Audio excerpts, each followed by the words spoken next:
Ladies and gentlemen, we are currently living in a difficult times and a perilous time in our world. I'm sure all of us are aware of this fact. A time of crisis, a time of death, destruction, a lot of sorrow for so many. This is how the Western powers create generational problem not only for us but for our children and our grandchildren.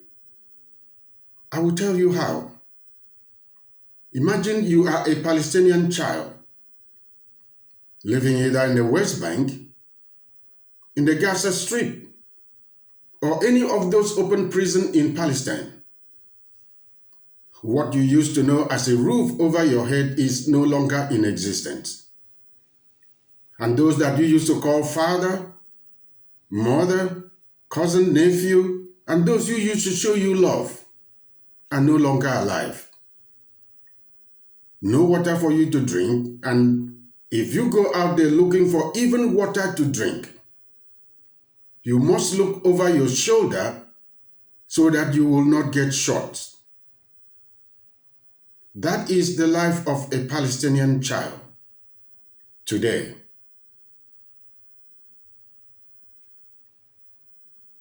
As you're growing up to be an adult in this world, what type of an adult will you be?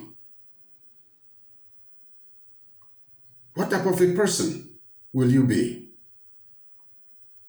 What will you think about those, especially in the Western countries, that have heard your cry, the cry of your mother and your father before they were killed? But nothing was done to save them, not to save you. What type of a person will you be in our generation? Here in the Western countries, we all hate terrorism. Yes, of course we do, because of their activities.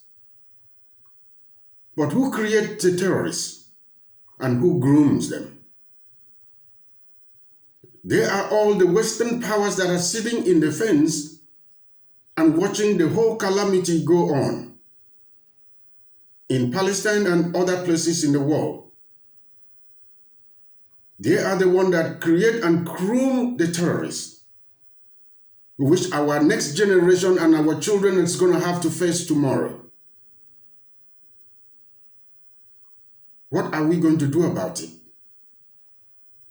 There's no hiding place for any human being today in the world. There is no body, a body of government or organization that speaks to these things or trying to bring a solution to them. Rather, are those that we call our government in the Western countries are currently continuously sending arms and ammunition to continue the carnage. The United Nations, which used to be a respectful institution, is now no longer fit for purpose. It has become adult daycare center where adults go there to sit down and curse out themselves, pass their laws, and go home. And even when the laws that are passed that are supposed to solve the problem comes to them, they will veto it.